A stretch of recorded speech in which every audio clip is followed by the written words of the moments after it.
2020년 7월 26일 열린문교회 주일 예배를 하나님께 올려드리도록 하겠습니다. 한 주간도 주님 주시는 평안 가운데 승리하는 삶 사셨습니까? 아침에 눈을 떴을 때 밖에 비가 오는데요, 사실 또 비야 라는 생각이 들더라고요.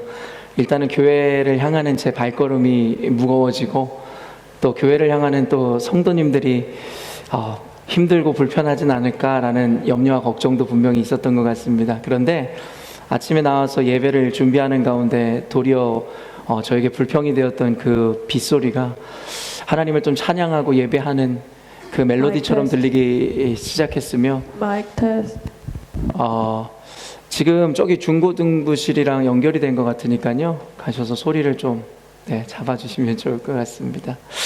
그래서 오늘 예배하는 여러분들 가운데 우리의 환경과 상황과 감정과 관계없이 이곳에 임하시는 그 주님을 바라보시며 하나님의 임재가 이곳 가운데 충만하게 임할 것을 사모함으로 예배하시는 여러분 되셨으면 좋겠습니다. 함께 우리 찬양하시며 하늘의 문을 여시고 하나님의 임재를 비와 같이 쏟아부어 달라고 우리 기도하는 마음으로 찬양하도록 하겠습니다.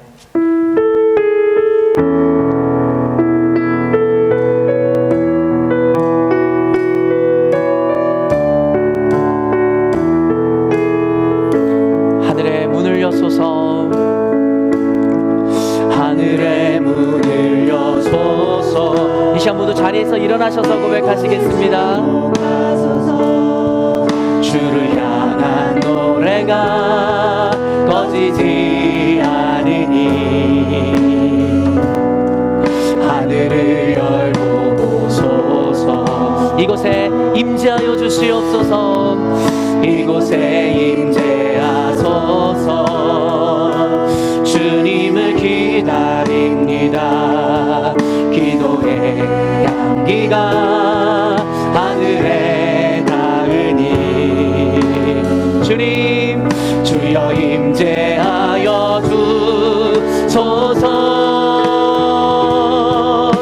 이곳에 오셔서 이곳에 앉으소서. 이곳에서 드리는 예배를 받으소서.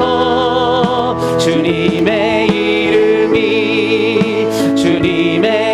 이름만이 오직 주의 이름만 이곳에 오셔서 이곳에 앉으소서. 이곳에서 드리는 예배를 받으소서. 주님의 이름만이 오직 주의 이름만 이곳에 있습니다. 오늘도 살아계셔서 우리 가운데 풍성한 은혜로 함께 하시는 하나님의 이름을 찬양합니다. 오늘도 주의 거룩한 백성들이 하나님을 사모함으로 또한 주님을 예배하는 것을 삶의 가장 우선순위로 여기며 이전을 찾았나이다. 주님께서 그들의 믿음과 그들의 중심을 통하여 영광 받으실 뿐만 아니라 모인 모든 이들에게 하나님의 축복과 영광을 나리워 허락하여 주시옵소서. 이 시간 예배의 시종을 주님께 의탁드립니다. 주님 임하심으로 홀로 영광 받으시고 우리의 예배를 친히 인도하여 주시옵소서. 감사드리며 거룩하신 예수님의 이름으로 기도합니다. 아멘. 사도신경 하시겠습니다. 나는 전능하신 아버지 하나님 천지의 창조주를 믿습니다. 나는 그의 유일하신 아들 우리 주 예수 그리스도를 믿습니다. 그는 성령으로 잉태되어 동정녀 마리아에게서 나시고 본디오 빌라도에게 고난을 받아 십자가에 못 박혀 죽으시고 장사된 지 사흘 만에 죽은 자 가운데서 다시 살아나셨으며 하늘에 오르시어 전능하신 아버지 하나님 우편에 앉아 계시다가 거기로부터 살아있는 자와 죽은 자를 심판하러 오십니다. 나는 성령을 믿으며 거룩한 공교회와 성도의 교제와 죄를 용서받는 것과 몸의 부활과 영생을 믿습니다. 아멘. 이 시간 모두 자리에 앉으셔서 우리 가운데 임하시는 주님을 바라보시며 우리 박수치며 찬양하겠습니다. 우리를 거룩함으로 정결 정결함으로 우리의 죄를 씻으시는 주님 앞에 우리가 드릴 수 있는 최고의 목소리로 우리 박수와 경배로 우리 하나님 앞에 찬양하며 나아가겠습니다. 할렐루야. 예수 십자가에 흘린 피로써 그대는 씻기어 있는가. 더러운 죄 희게 하는 능력을 그대는 참. 우리 한 번 더 믿음으로 예수 십자가에 흘린 피로써 그대는 씻기어 있는가. 더러운 죄 희게 하는 능력을 그대는 참 의지한 예수의 보혈로 그대는 씻기어 있는가. 마음속에 여러 가지 죄악이 깨끗이 씻기어. 아멘. 주 예수와 밤낮으로 늘 함께 그대는 행동을 하는가. 아무 때나 어디서나 그대는 십자가 붙들고 있는 예수의 보혈로 그대는 씻기어 있는가. 마음속에 여러 가지 죄악이 깨끗이 씻기어. 주님 예수 다시 올 때 그대는 영접할 예복이 있는가. 그대 몸은 거룩한 곳 천국에 들어갈 준비가 있는가. 아멘. 예수의 보혈로 그대는 씻기어 있는가. 마음속에 여러 가지 죄악이 깨끗이 씻기어. 우리 4절 찬양하십시다. 모든 죄에 더러워진 예복을 주 앞에 지금 다 벗어서 샘물같이 솟아나는 보혈로 예수의 보혈로 그대는 씻기어 있는가. 마음속에 여러 가지 죄악이. 우리 4절 한 번 더 고백하십시다. 모든 죄에 더러워진 예복을 주 앞에 지금 다 벗어서 샘물같이 솟아나는 보혈로 눈보다 더이. 우리 믿음으로 선포하십시다. 할렐루야. 예수의 보혈로 그대는 씻기어 있는가. 마음속에 여러 가지 죄악이 예수의 보혈로. 할렐루야. 예수의 보혈로 그대는 씻기어 있는가. 마음속에 여러 가지 죄악이. 영광의 주님 찬양하세. 영광의 주님 찬양하세. 모든 영광 능력 찬송 예수님께. 영광의 주님 찬양하세. 주의 백성 모두 함께 찬양하세. 우리 믿음으로 선포하며 나가십시다. 두 손을 높이 들고 주 이름 찬양. 존귀와 영광 모두 주 예수님께. 영광의 주님 찬양하세.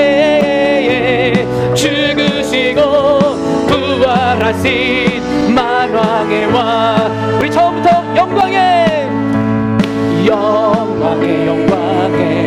주님 찬양. 모든 영광과 존귀와 능력, 영광 능력 찬송 예수님께. 아멘. 영광의 주님 찬양하세. 주의 백성 모두 함께 찬양. 우리 함께 믿음으로 선포하며 나가십시다. 두 손을 높이 들고 주 이름 찬양. 아멘. 존귀와 영광 모두 주 예수님께. 영광의 주님 찬양하세. 부활하신 우리 한 번 더 믿음으로 선포하십시다. 두 손을 높이 들고 두 손을 높이 들고 주 이름 찬양. 아멘. 존귀와 영광 모두 주 예수님께 영광에 주님 찬양하세. 죽으시고 부활하신 만왕의 왕 영광에 주님 찬양하세. 할렐루야. 영광에 주님 찬양하세. 죽으시고 부활하신 지고 부활하신 만왕의 왕. 죽으시고 부활하신 죽으시고 부활하신 죽으시고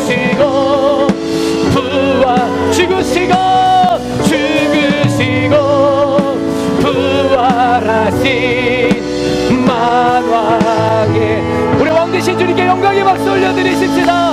할렐루야. 이 시간 살아계셔서 우리와 함께 하시는 존귀와 영광을 받으실 주님을 찬양합니다. 할렐루야.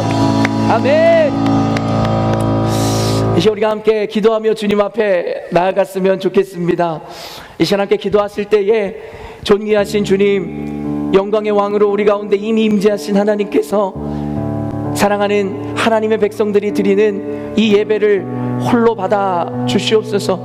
이 시간에 세상에 치이고 세상의 괴로움을 겪다가 이제는 하나님 부르신 하나님의 품 안으로 우리가 나왔사오니 하나님 우리 가운데 위로를 주시고 평강을 주시고 예수님 약속하신 세상이 줄 수 없는 만족과 기쁨과 평강으로 채워지는 시간 되게 하여 주시옵소서.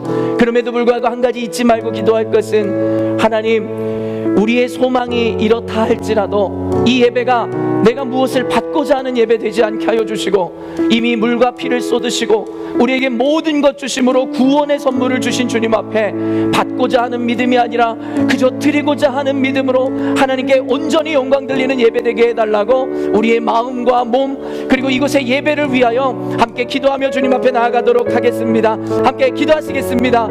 하나님 아버지, 이 시간 주님 앞에 기도하며 간절히 나아가기를 원합니다. 오늘도 사랑하는 주의 백성들이 이 시간 나와 하나님을 예배하오니 사랑하는 열린문교회 성도들의 마음 가운데 하나님의 충만과 위로가 임하는 시간 되게 하여 주시옵소서. 세상에 나아가 그리스도의 이름으로 핍박을 받으며 세상에 나아가 인간이 주는 괴로움과 고난 가운데 역경 가운데 살아갈 때에도 있었습니다. 그러나 이 시간 하나님 앞에 나오는 우리 백성들의 마음은 하나님을 사모함으로 하나님을 사랑함으로 하나님이 주시는 평강을 사모함으로 나와사오니 주님 세상이 줄 수 없는 평강과 은혜로 이 시간 채워주시옵소서. 그럼에도 불구하고 이 시간의 예배가 우리가 받고자 하는 이기적인 예배 되지 아니하게 하여 주시고 오직 우리를 위해 물과 피를 쏟으신 예수 그리스도의 공로에 힘입어 오직 하나님께 드리고자 하는 예배, 하나님께 모든 것 전심을 바치는 예배 될 수 있도록 하나님 우리의 몸과 마음을 겸손케 하여 주시고 이 한 시간의 예배를 거룩하게 하여 주시옵소서. 주님께서 이 시간 충만함으로 역사하사 하나님은 영광 받으시고 우리 가운데 충만한 하나님의 은혜와 기름진 축복으로 채워주실 줄로 믿습니다.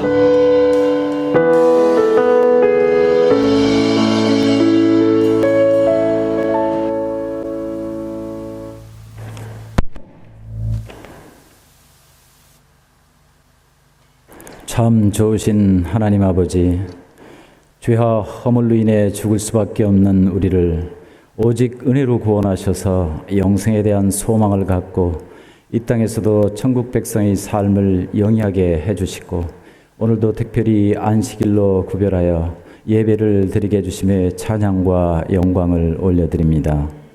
지난 한 주간도 되돌아볼 때 세상과는 구별된 온전한 삶을 영위하지 못한 저희들을 용서하여 주옵소서.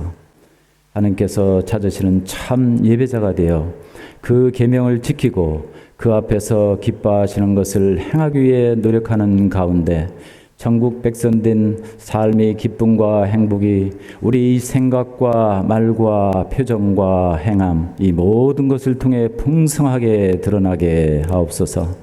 그리하여 주위의 사람들이 이를 바라보며 주님께 나와 함께 경배하는 기쁨을 마음껏 맛보게 하옵소서.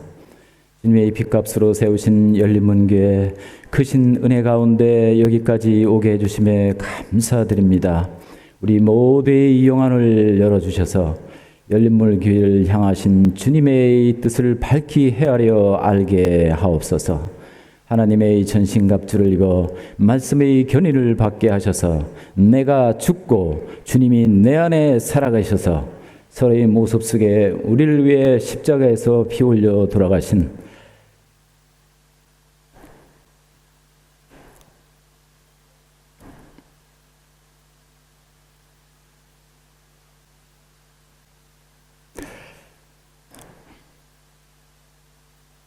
주님의 형상을 바라보며 서로 더 사랑하고 관용하며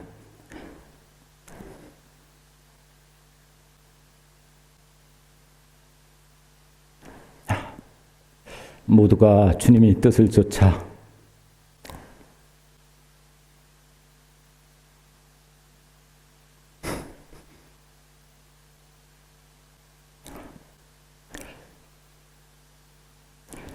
하나된 마음으로 더욱더 기도하며 협력하여 말씀이 살아 역사하며 주님 뜻을 이루어드리는 교회다운 교회되어 세상에 선한 영향력을 끼치며 열방의 수많은 족속에까지 복음을 전하는 아름답고 건강한 교회되어 주님께 영광을 올려드리게 하옵소서.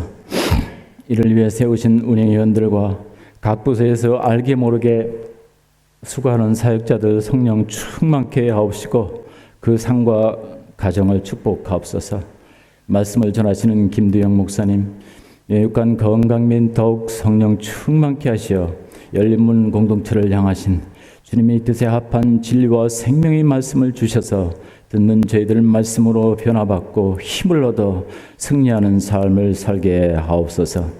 질병, 신분, 경제 등 문제로 고통과 신음 중인 지체들을 긍휼히 여기시어 그 문제를 우리와의 교제를 원하시는 주님께 믿음으로 나아가 아뢰일 때 풍성하신 주님의 은혜를 직접 체험케 하시어 예수 그리스도만이 모든 문제의 해결자이심을 고백하고 그 주님을 찬양하며 증거하게 하옵소서.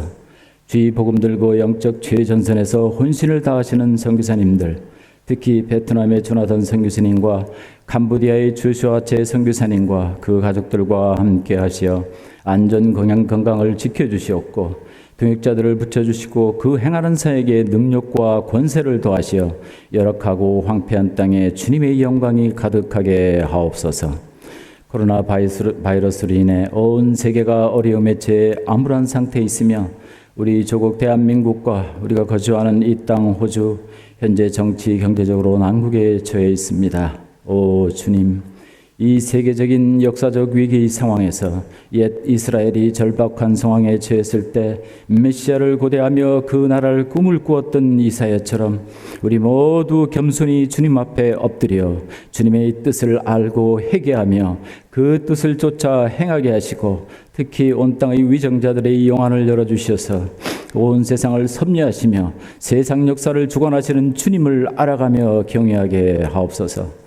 그리하여 여호와를 아는 지식이 온 땅에 가득 차고 넘쳐서 세상을 향하신 주님의 뜻을 쫓아 서로 협력하는 가운데 현재 처한 난국이 주님의 은혜 가운데 깨끗이 해결되며 온 땅에 주님의 통치가 이루어져서 주님 주시는 평강과 정의와 평화가 온 땅에 가득 흘러 넘치게 하옵소서. 우리 주 예수 그리스도의 이름으로 감사히 기도드립니다. 아멘.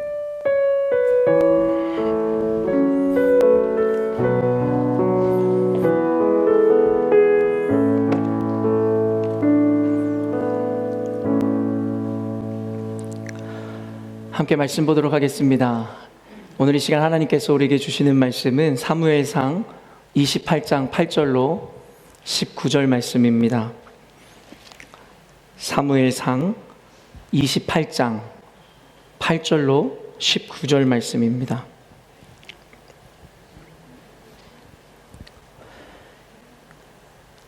여러분이 다 찾으신 줄로 믿고요. 저와 여러분이 한 절씩 교독하여 읽도록 하겠습니다.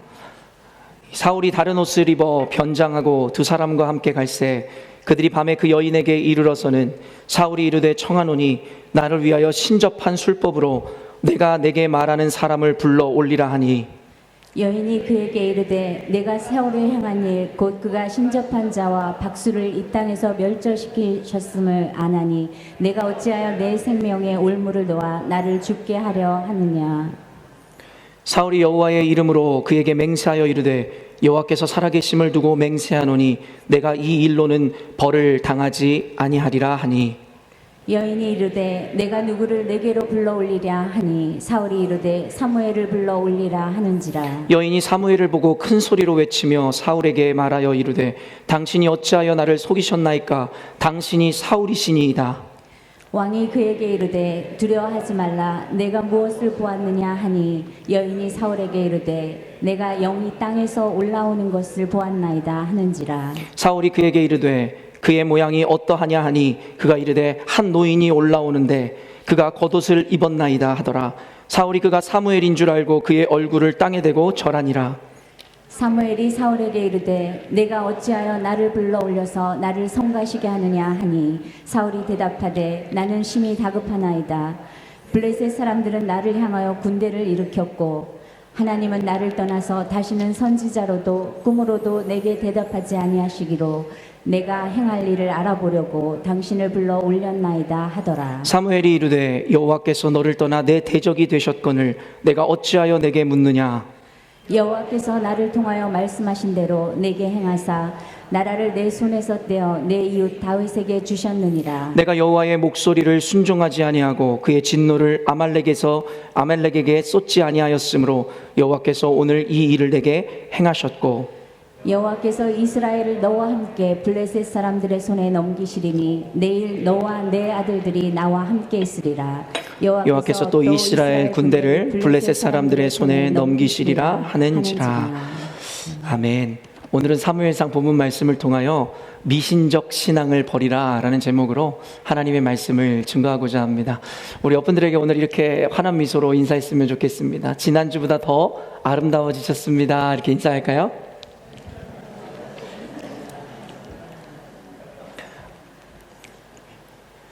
사람은 영적 존재여서요, 이 마음이 없는 말은 금방 들켜요.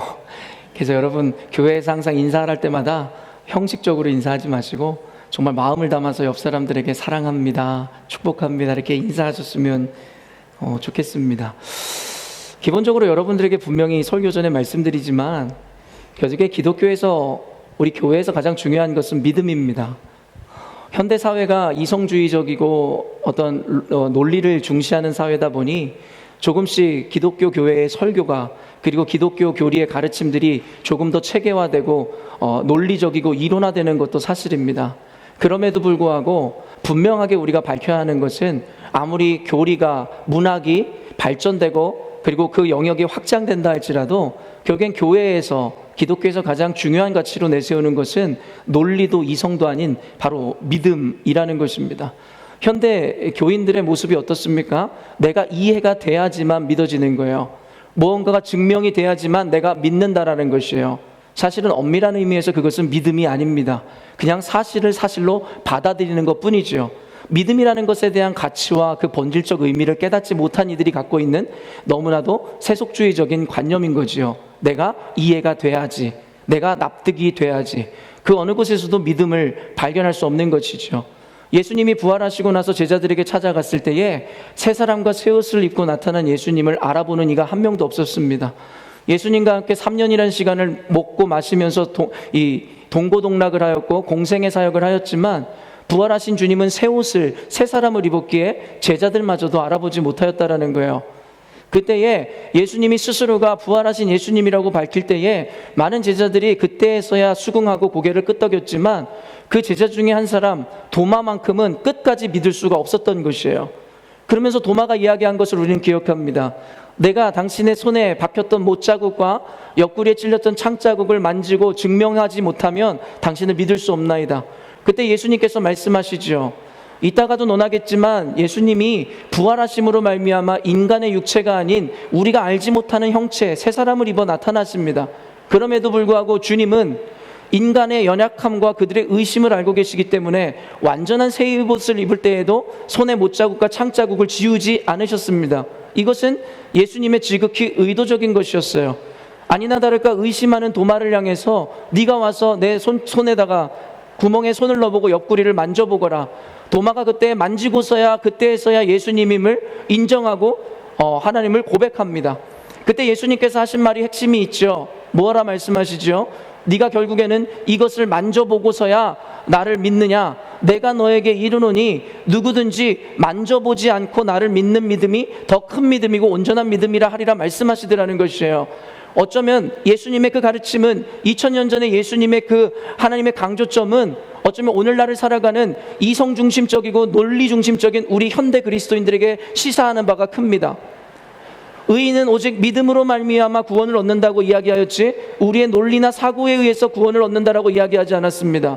우리가 납득하거나 이성적으로 받아들인다고 해서 구원을 주는 것이 아니라 너희가 믿음으로 말미암아 의로움을 입으며 믿음으로 말미암아서만 구원을 얻는다고 이야기했죠. 근데 현대사회의 그리스도인들은 예수님의 강조점과는 전혀 다른 방향으로 신앙생활을 하고 있음을 우리는 일단 인정해야 될 것입니다. 사랑하는 열린문교회 성도 여러분, 믿음을 가지십시오. 그러나 이 믿음이라는 것도 결국엔 사람이 가지려고 한다고 가져지는 것이 아니기 때문에 어떠한 강요도 할 수 없음을 인정합니다. 다만 설교를 통해서 여러분이 그 믿음을 얻고 갖는 것에 대해 저는 도와드릴 뿐이지 결국엔 여러분의 믿음을 줄 수 있는 자는 제가 아니라 오직 하나님입니다. 믿음에 그래서 주는 이 주체는 하나님이시기 때문에 우리는 이 믿음이라는 것을 또한 구원이라는 것을 하나님의 선물이라 여기는 것입니다. 그러므로 여러분이 할 수 있는 것은 단순합니다. 믿음을 갖고자 한다고 믿음이 가져지는 것은 아니지만 하나님 앞에 나를 내려놓고 겸손한 자세로 주의 말씀을 들을 때에 하나님이 주시는 그 믿음의 은혜와 구원의 선물이 오늘 저와 여러분들에게 그대로 주어질 줄로 믿습니다. 여러분 모두가 그 믿음을 소유하신 분들 되셨으면 좋겠습니다. 현대교회는 늘 이야기하지만 포스트 모더니즘의 영향을 받아서 혼합주의가 판치고 있습니다. 늘 강조하는 포스트 모더니즘 세계관에서의 중요점은 상대주의입니다. 진리라는 것은 교회에만 있는 것이 아니라 불교에도 있고 이슬람에도 있고 힌두교에도 있을 수 있다. 더 나아가 구원이라는 것, 진리라는 것은 너에게만 속해 있는 것이 아니라 나에게도 속해 있는 것이다. 그러다 보니까 어때요? 포스트 모더니즘 사회에서는 네가 인정하지 못할지라도 받아들여라. 왜냐하면 너뿐만 아니라 저 사람도 맞기 때문이다라는 관념을 갖고 있죠. 그러나 이런 세속주의적인 관념들이 교회 안으로 들어오면서 교회 안에 괴물과 같은 신앙적 형태를 만들었는데 그것이 무엇입니까? 세속주의적인 관용과 용납과 사랑이라는 의미가 되어버렸죠. 그래서 교회들마저도 변질되어서 하나님께서 죄라고 분명하게 단죄하시고 정죄하신 것에 대해서도 세속주의적인 관용과 사랑이라는 관념으로 받아내기 시작했다라는 것이에요. 그것 중에 하나가 동성연애이며 그것 중에 하나가 종교 통합운동입니다. 바로 그들이 이야기하는 다원주의, 플루럴리즘 이라는 것이 이제 그들을 지배하기 시작했다라는 것입니다. 근데 어느 순간인가 정통 기독교 교회를 다닌다라고 하는 저와 여러분마저도 세속주의에 물들어서 그런 것을 보면서 굳이 싫지 않게 받아들이고 어떤 이들은 교회에 나와 예배를 버젓이 드리고 있음에도 불구하고 왜 너희들이 성소수자를 핍박하느냐라고 교회를 또한 목회자를 정죄하기 시작하죠. 뭔가 이상한 시대 가운데 우리는 신앙생활하고 있는 것입니다. 그러다 보니까 현대교회에는 혼합주의라는 것이 판치기 시작했습니다.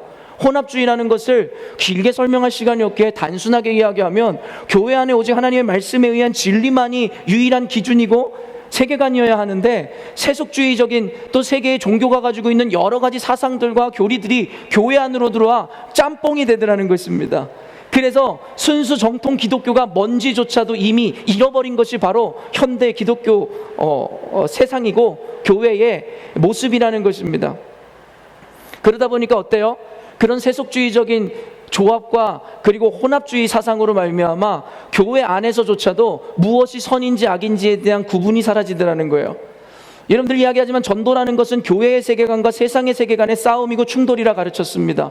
전도를 한다는 것은 하나님의 말씀에 의해 생겨진 기준과 세계관을 그렇지 않은 세상 사람들에게 전하는 것입니다. 그러나 현대교회는 이제는 세상과의 싸움이 아니라 교회 안에서의 싸움이 진행되게 되는 형국을 이루게 됐죠. 왜요? 혼합주의 사상으로 말미암아 교회 안에서 한 말씀과 한 가지 진리를 향해서 나아가지 못하고 자기가 믿는 각자의 신앙과 교리를 따라 신앙생활하다 보니 그러더니 교회가 하나 되기는커녕 사분오열됨으로 세상과 싸우기는커녕 자기들 안에 문제가 이루어지게 되더라는 것이죠. 여러분 인정하십니까? 이게 지금 현대 교회의 자화상이고 아니라고 생각할지 모르겠으나 저와 여러분이 가지고 있는 기본적인 사상과 세계관인 것입니다. 얼마 전에 라디오스타라는 프로그램을 보았어요. 여러분 좋아하시는 프로그램인지 모르겠어요. 거기에 이 실명을 밝혀 죄송하지만 옛날에 원더걸스라는 걸그룹 출신의 예은이라는 여자분이 한 분 나왔어요. 예은 맞나요? 그 자매가 나와서 어떤 이야기를 하는데 굉장히 충격적이었어요. 뭐냐면 그 여자가 요즘에 하는 일이 타로점에 빠졌다라는 거예요. 타로점을 이제는 실제적으로 보고 사람들에게 알려주는 역할을 한다는 거예요. 그랬을 때에 그 중에 한 MC 중에 기독교인이 있는데 그가 이렇게 이야기하는 거예요. 예은 씨는 기독교인 아니셨나요? 그랬더니 이 예은이라는 그 연예인이 하는 얘기가 뭐예요? 완전 기독교인이죠. 완전 기독교인이죠. 스스로가 완전 기독교인이라고 하면서 스스로가 타로점을 치는 사람이 되었다는 것에 대해서 부끄러이 여기지 않더라는 거예요. 여러분 이것이 바로 혼합주의에 물들은 현대 기독교의 자화상이라는 거예요. 단순히 타로점뿐만 아니라 여러분 안에도 얼마나 포스트 모더니즘 세계관이 갖고 있는 유물론적이고 인본주의적이고 사람을 중시하고 하나님의 질서를 무너뜨리려고 하는 우리의 혼합주의적인 사상이 얼마나 우리 안에 들어와 있습니까? 교회의 주인이 나라는 생각을 갖고 있지 않으세요? 여러분 세상에서는 마찬가지의 생각을 갖고 있죠. 세상의 주인이 나라는 거예요. 세상의 주권은 국민에게 있다라는 거예요. 얼마나 좋은 말입니까? 그러다 보니까 여러분 생각이 어때요? 세속주의를 그대로 가지고 와서 교회의 주인이 나 아니냐? 우리의 소리가 가장 중요한 것이 아니냐? 아니죠. 교회의 주인은 하나님이십니다. 교회가 추구하는 세계관은 신본주의지 인본주의가 아니라는 것이에요. 여러분의 비위를 맞추는 것이 아니라 하나님을 기쁘게 하는 것이 교회여야 된다는 거예요. 베드로나 바울 사도가 이야기하는 것이 무엇입니까? 내가 사람에게 좋게 하랴 하나님에게 좋게 하랴. 내가 만약에 사람을 위하였다면 나는 더 이상 그리스도의 사도가 아니니라.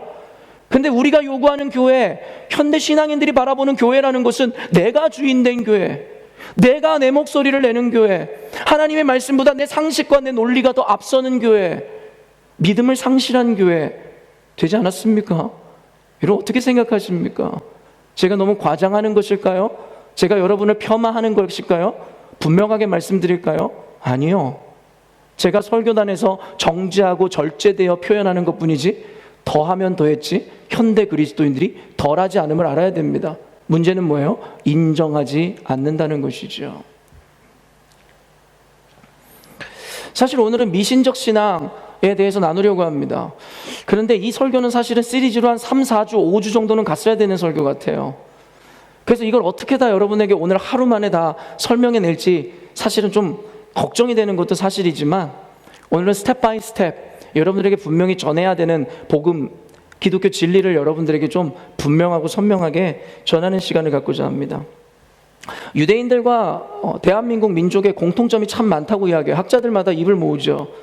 전에도 아침을 깨우는 말씀에도 이야기했지만 유대 민족이나 우리 대한민국 민족이나 이 지형적으로 처해 있는 상황이 비슷해요. 늘 이 이스라엘이라는 민족은 주변의 강대국으로 인해서 늘 전쟁의 위협과 침략을 받으면서 견뎠어야만 해요. 지금까지도 이스라엘이 그러잖아요. 근데 대한민국은 어때요? 지형적으로 북으로는 여러분 중국이라는 강대국, 전통적인 강대국과 러시아, 여러분 남으로는 여러분 비약적인 발전으로 이른 일본이라는 초강대국이 있어요. 그러다 보니까 늘 전쟁의 위협과 핍박 가운데 나라를 지키면서 대한민국 민족만큼 많은 전쟁을 치른 민족도 없다라는 이야기를 하죠. 그러다 보니까 여러분 생겨난 것이 뭐예요? 요즘에 이사야서에서 비판하고 있듯이 눈치를 보기 시작하는 거예요. 스스로 자강하지 못하고 여기저기 열강들이 치여서 눈치를 보는 거. 지금 대한민국의 모습 아닙니까? 자주국가라고요. 지금 정치나 경제나 사회나 외교 관념에서 어디 자주국방을 지키는 나라 같은 모습이 보입니까? 미국의 눈치를 봤다가 중국의 눈치를 봤다가 심지어는 북한의 눈치도 봐야 되고 일본의 눈치도 봐야 되고. 이런 어떻게 보면 이스라엘의 정서와 대한민국의 정서가 참 비슷할 거예요. 그런데 한 가지 또 놀라운 비교점이 있는데 뭐냐면 그들이 갖고 있는 분명한 순혈주의라는 거예요. 그들이 선민 사상을 갖고 있었어요. 순혈주의. 그래서 남과 섞이는 것에 대해서 그들은 경멸을 하죠. 근데 대한민국 민족도 옛날에 한민족, 백이민족 그러면서 순혈을 얼마나 강조했습니까? 그리고 또 한 가지가 뭔지 아세요? 그들 안에 있는 분명한 질서의식, 하이라키라는 거예요. 유대에도요, 지위에 따라 분명한 선이 있었고 여러분 질서가 있었어요. 근데 대한민국은 유교라는 문화를 통해서 나이 문화와 체면 문화와 질서 문화가 분명하죠.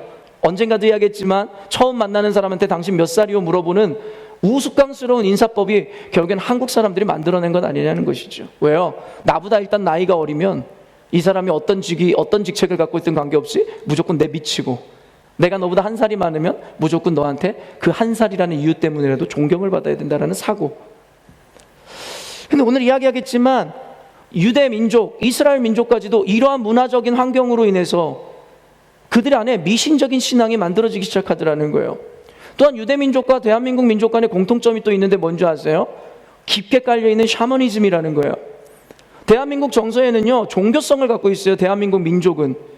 그렇기 때문에 예로부터 샤머니즘, 무당 종교, 여러분 얼마나 많은 우리에게 토테미즘 같이 토속적이고 무당적인 샤머니즘적인 영향을 받았는지 몰라요.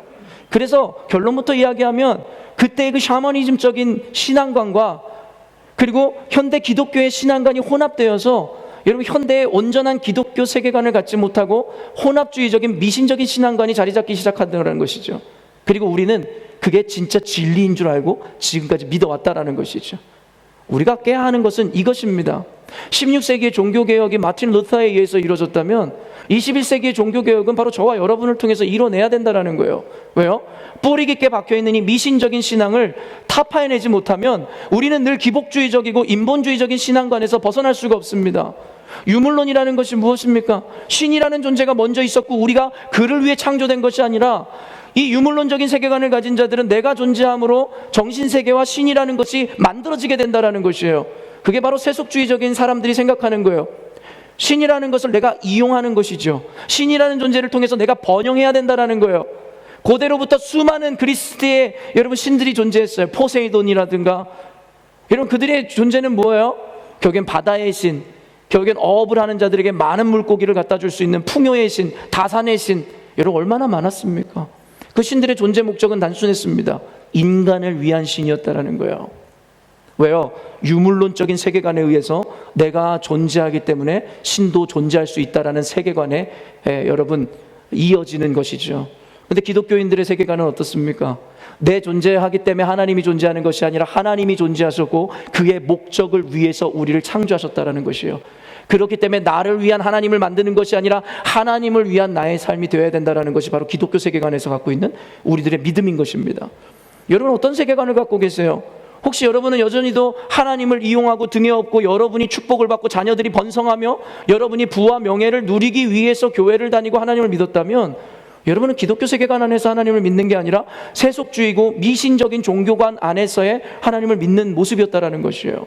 그렇기 때문에 기독교 안에서는 실망과 좌절이 없습니다. 왠지 아세요?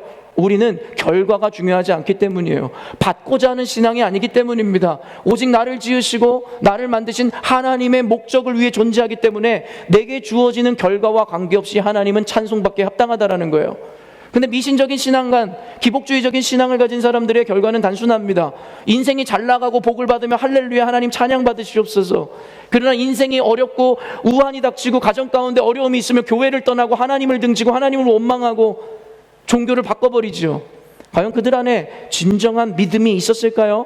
진정한 신뢰가 있었을까요? 진정한 기독교가 무엇인지에 대한 인식이 있었겠냐라는 것입니다.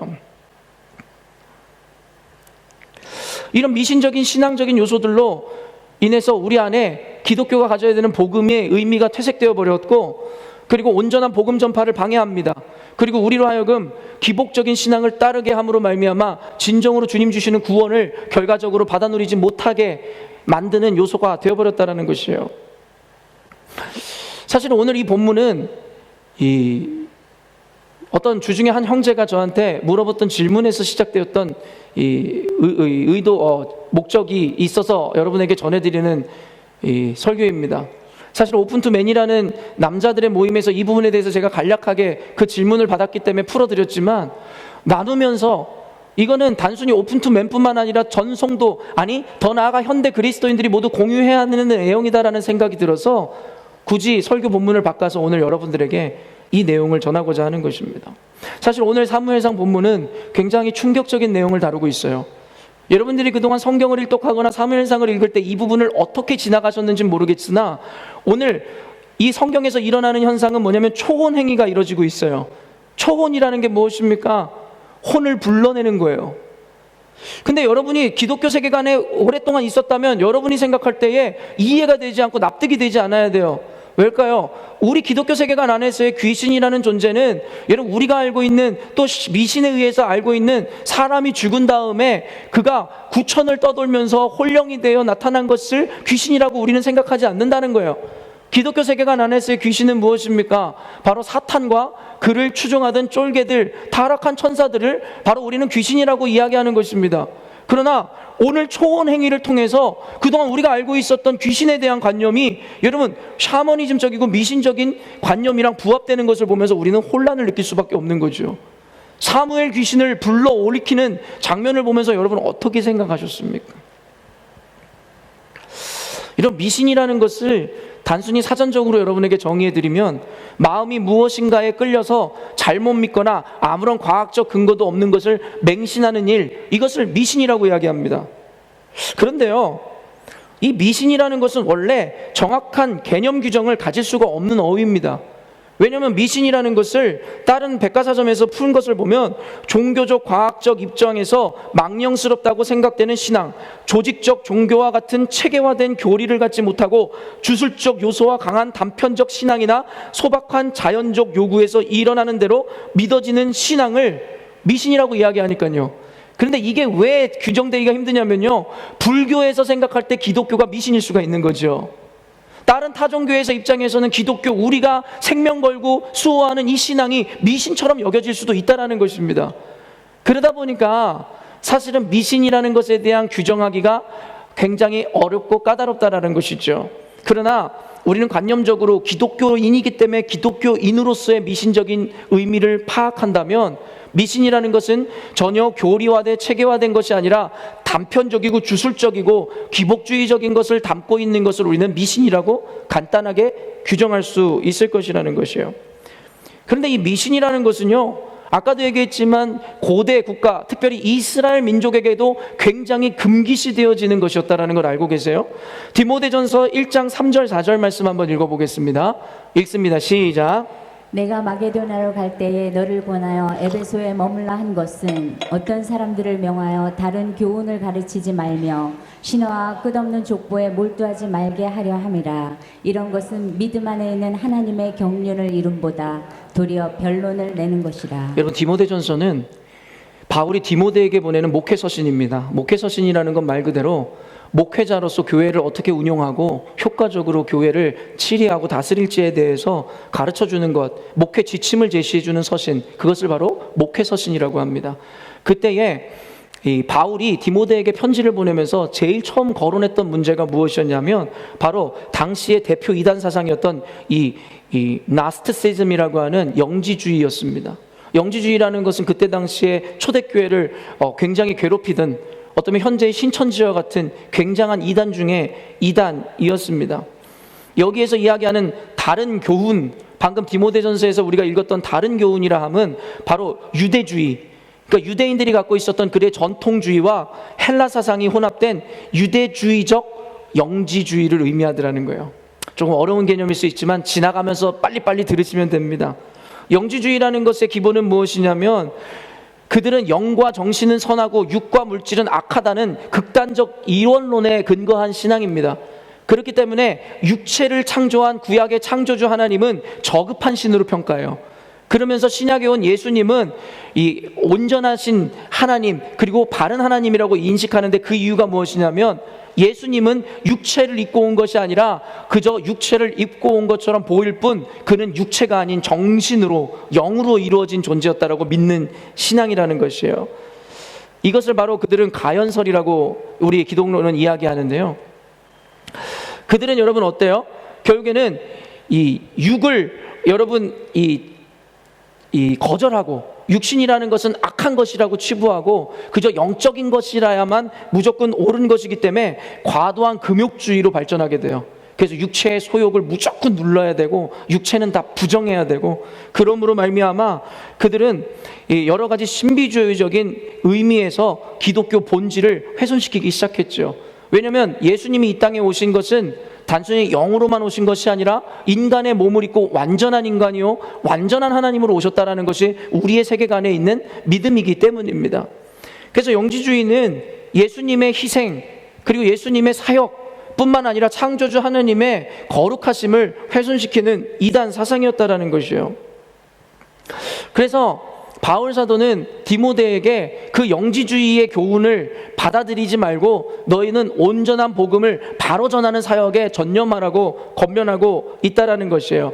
그리고 다른 교훈을 가르치지 말며 신화라고 이야기했습니다. 미스라고 하는 이 신화라는 것, 우리는 잘 알고 있지만 그때 당시엔 헬레니즘, 헬라의 영향을 받아서, 그리스 영향을 받아서 그 안에는 수많은 신과 로마 신화가 여러분 판치고 있었던 시대였다라는 것입니다. 그렇기 때문에 그들 안에는 여러 가지 잡다한 신들에 대한 관념들과 미신적인 신앙관들이 혼합주의적 형태를 가지고 교회 안에 들어와 있었다라는 것이에요. 그리고 그 뒤에 보면 족보에 몰두하지 말며, 이것이 바로 유대교적인 문화를 의미합니다. 그들에게 마태복음이나 누가복음에서 이야기하는 것처럼 족보가 얼마나 큰 역할을 했습니까? 근데 이건 역시도 대한민국 민족성과 비슷하죠. 우리도 그렇게 족보에 대해서 따졌어요. 우리 아버지도 어려서부터 집에 족보도 없는데 꼭 우리 가문이 어떻고 우리 선조가 어떻고, 그게 지금 무슨 상관이 있길래. 이들 역시도 족보에 의해서, 여러분 그들은 어때요? 그 족보에 의해서 자신들이 이 구원을 받을 수 있는 조건이 되는 것이 족보라는 생각을 할 정도로 그들 안에는 바로 족보와 조상의 매이는, 여러분 그러한 문화적인 형태를 교회 안으로 갖고 들어왔다라는 거예요. 그래서 교회에 들어오면 네 조상은 누구냐, 넌 어떤 가문이냐, 이런 것을 묻는 게 초대교회의 모습이었다라는 것입니다. 그러므로 바울은 디모데에게 이야기하는 거예요. 네가 온전한 교회를 세우기 위해고 운영하기 위해서는 이 모든 샤머니즘적이고 토속적이고 신화적인 미신적인 신앙을 결코 받아들이지 말고, 또한 그 안에 뿌리 박혀 있는 족보 문화라든가 유대교 문화에 의해서 전수되어진 문화를 철저하게 타파하라는 것이에요. 초대교회를 여러분 나눴었던 이유가 뭐예요? 분열됐던 이유 중에 한 가지가 무엇입니까? 바로 할례였다라는 거 알고 계시죠? 초대교회가 생기면서 헬라인이나 이방인 기독교인들이 개종해서 교회로 들어왔는데, 여러분 유대교 기독교인들이 뭘 요구했어요? 너희들도 할례 받으라는 거예요. 너희들이 할례를 받아야 구원을 얻는다는 거예요. 바울이 여러분 뭐라고 정의합니까? 할례는 그냥 유대인의 전통일 뿐이지 구원의 본질이 아니기에 너희는 더 이상 할례를 사람들에게 요구하지 말고 너희들부터가 몸의 할례가 아니라 마음의 할례를 받으라고 이야기하는 것이죠. 얼마나 우리가 거칠해, 그리고 겉으로 포장된 신앙생활을 해왔습니까? 바울 사도가 이야기하는 건 뭔지 아세요? 껍데기만 그리스도인이 아니라 겉으로 종교인 행세하지 말고 마음으로 하나님을 바로 믿으라고 가르치는 것이 바로 이 할례에 대한 가르침입니다. 문화는 문화일 뿐이지 그것이 진리가 아닌 것인데, 초대교회에도 유대교적인 문화, 할례 문화를 그대로 사람들에게 강요함으로 말미암아 교회의 분열을 초래하더라는 것입니다. 현대교회에서 무너져야 되는 것이 무엇이에요? 미신적인 이러한 현상들과 신앙들과 그리고 문화에 얽매여서 교회 안에서 진리가 아닌 문화적인 다름으로 인해서 옳고 그름을 나누는 행태들이라는 것입니다. 교회에는 3대 요소 의무가 있습니다. 그 중에 한 가지가 무엇이냐면 바로 성찬입니다. 근데 이 성찬에도 굉장한 오해가 우리 가운데 있다는 것 여러분 알고 계신지 모르겠습니다. 사실은 이 성찬이라는 것은 이 로마 교회부터, 아니죠, 초대교회부터 시작되어졌었던 하나님의 명령이죠. 그래서 현대교회까지도 성찬이란 것을 굉장히 중요하게 여깁니다. 근데 로마 교회가 행해왔었던 이 성찬이라는 것은 어떤 의미를 갖고 있냐면 바로 화채설이라고 하여서 그들이 떼는 떡 그리고 그들이 마시는 포도주에는요 하나님이 깃들어 있고 예수 그리스도의 실제적인 피와 이 살이라고 그들은 이야기합니다. 지금 캐톨릭이 이야기하는 것이에요. 그러면서 이 떡과 포도주가 자신의 몸으로 들어가면서 실제 예수님의 살과 피를 마신다라는 것이 화채설, 그들이 믿고 있는 신앙입니다. 그래서 로마 교회는 어떻게 하냐면 포도주는 일반 성도들과 돌리지 않아요. 그냥 떡만 떼어서 나눠주죠. 그 이유가 뭔지 아세요? 성도가 실수로 그 피를 흘리는 것은 예수님의 피를 땅바닥에다 흘려버리는 행위라고 생각하더라는 것이죠. 어때요? 굉장히 미신적인 것이죠. 그리고 여러분 루터의 공제설이라는 것도 있는데 오늘 이런 신학적 개념을 다 말씀드릴 수는 없지만 루터의 공제설도 사실은 천주교의 화채설과 별반 다를 것이 없었어요. 루터라는 사람은 종교개혁자입니다. 그가 있었기 때문에 개신교 우리의 신앙이 있을 수 있었던 것도 사실입니다. 그러나 루터의 한계가 이것입니다. 루터도 신부였습니다. 16세기에 그는 아무것도 없는 것에 기초를 쌓으면서 프로테스탄트, 개신교를 세운 것이죠. 그러다 보니까 초기에 오류가 있을 수 있고 캐톨릭의 잘못된 문화를 그대로 이어받을 수가 있었던 것이죠. 바로 성찬에 대한 이 공제설을 내세웠지만 그 역시도 캐톨릭 이야기는 화채설과 별로 다를 바가 없었다는 거예요. 그러면서 쯔빙글리의 기념설 많은 것들이 있는데 오늘 여러분들에게 알려드리고자 싶은 것이 이것이에요. 바로 2대 종교개혁자라고 이야기하는 칼빈에 의해서 완성된 교리 개념을 이야기하는 것이죠. 우리가 따르는 건 칼빈의 여러분 영적 임재설이라는 것을 따르는 거예요. 우리 교회에서 그러니까는 떡과 이 잔을 나눈다는 것의 의미는 뭐냐면 여러분 그것이 예수님의 몸이고 피인 것이 아니에요. 그거는 뭐예요? 그냥 음식입니다. 아무것도 아니라는 거예요. 근데 중요한 건 뭐예요? 칼빈이 이야기하는 영적 임재설에서 중요한 것은 우리가 믿음으로 그것을 먹고 마시는 것을 통해 기념할 때에 하나님의 임재로 말미암아 우리가 하나님과 연합되어지고 하나님을 만나게 된다라는 거예요. 여기서 포커스는 뭐냐면 떡과 포도주가 아니라 믿음이라는 것입니다. 그래서 우리가 성찬을 나눌 때 처음에 선언하는 게 뭐예요? 믿음이 없거나 신뢰가 없는 자들은 떡과 잔을 마시지 말라는 거예요. 그러면 죄를 마시고 먹는다고 이야기하는 것입니다.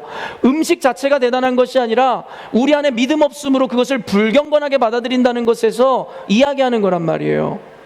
그런데 우리는 얼마나 그것들을 신성시하는 문화, 샤머니즘적인 미신적인 문화가 연결이 됐냐면 여러분 예전에 교회에서 성찬 한번 생각해 보세요.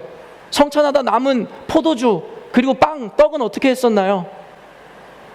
땅에 묻는 거예요. 왜요? 거룩한 것이라는 거예요. 그런 개념 따위가 없습니다. 그것은 그냥 빵이고 포도주고 포도 주스일 뿐이에요.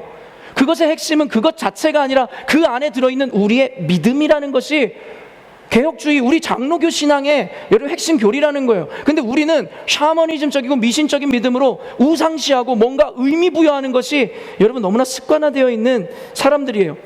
개신교 목사들도 그래서 로마 교회의 그 화채설을 부정한다 이야기하면서도 그들의 모양대로 따라가는 거예요. 그렇기 때문에 장로님이든 권사님이든 떡과 포도주를 준비하는 것은 그들의 특권처럼 되었지만 틀렸어요. 뭔가 특권을 가진 자들만이 그것을 만져야 된다? 그렇지 않아요. 옛날 우리 어른들 어때요? 강단에 아무나 올라오지 못하게 하라? 여러분 이것은 그냥 나무판일 뿐이에요. 여기는 거룩한 것도 아니고 그저 우리가 믿음을 가지고 이곳에 섰을 때에 그것 자체가 능력이 되는 것이지 이 공간이 의미가 있는 것이 아니라는 것입니다. 우리가 그런데 얼마나 많이 우상화 작업에 들어갔습니까? 고린도전서 8장 8절 한번 읽어보겠습니다. 읽습니다. 시작.